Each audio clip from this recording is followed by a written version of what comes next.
નમસ્તે મિત્રો, આજકાલ દરેક રાજ્યમાં એસઆરઆઈ ની પ્રક્રિયા બહુ જોરશોરથી ચાલી રહી છે. એવામાં તમારું એસઆરઆઈ ફોર્મ સબમિટ થયું છે કે નહીં એ તમે જાતે પણ ચેક કરી શકો છો. કેવી રીતે ચેક કરવું ચાલો જોઈએ.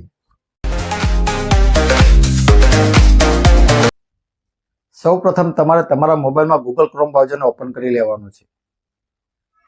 ત્યારબાદ અહીંયા સર્ચ બારમાં વોટર લખીને સર્ચ કરી લેવાનું છે. ત્યારબાદ આ પ્રથમ દેખાતી ઇલેક્શન કમિશન ઓફ ઇન્ડિયાની વેબસાઇટ પર તમારે ક્લિક કરી લેવાનું છે. ત્યારબાદ તમારી સામે કંઈક આ રીતનું ઇન્ટરફેસ ઓપન થઈ જશે. અહીંયા તમને બે ઓપ્શનો જોવા મળશે, લોગિન અને સાઇન અપ. જો તમે પહેલી વખત આવ્યા હોય તો સાઇન અપ પર ક્લિક કરી લેવાનું છે. જો તમારું પહેલેથી એકાઉન્ટ બનેલું છે તો લોગિન પર ક્લિક કરી લેવાનું છે. જેવું જ તમે ક્લિક કરશો તો કંઈક આ રીતનું ઇન્ટરફેસ ઓપન થઈ જશે. અહીંયા તમારે તમારો મોબાઈલ નંબર એન્ટર કરી લેવાનો છે. પછી અહીંયા જે કેપ્ચર કોડ દેખાઈ રહ્યો છે એ કેપ્ચર કોડને અહીંયા એન્ટર કરી લેવાનો છે. કેપ્ચર કોડ એન્ટર કરી રિક્વેસ્ટ ઓટીપી પર ક્લિક કરી લેવાનું છે.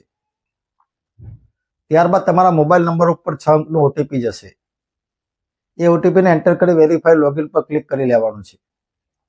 ત્યારબાદ તમારી સામે કંઈક આ રીતનું પેજ ઓપન થઈ જશે. અહીંયા તમારે પેજને સ્ક્રોલ ડાઉન કરી નીચેની બાજુ આવી જવાનું છે. અહીંયા સર્વિસ વાળા વિકલ્પમાં તમને બે ઓપ્શનો જોવા મળશે. પહેલું ફિલ એન્યુમરેશન ફોર્મ, બીજું search your name in SIR. આ બે ઓપ્શનમાંથી તમારે ફિલ એન્યુમરેશન ફોર્મ વાળા ઓપ્શન પર ટિક કરી લેવાનું છે. ત્યારબાદ તમારે સિલેક્ટ સ્ટેટ વાળા ઓપ્શન પર ક્લિક કરી લેવાનું છે. ત્યારબાદ તમારું સ્ટેટનું સિલેક્શન કરી લેવાનું છે. ત્યારબાદ તમારે તમારો એપિક નંબર એન્ટર કરી લેવાનો છે, એટલે કે વોટિંગ કાર્ડ નંબર.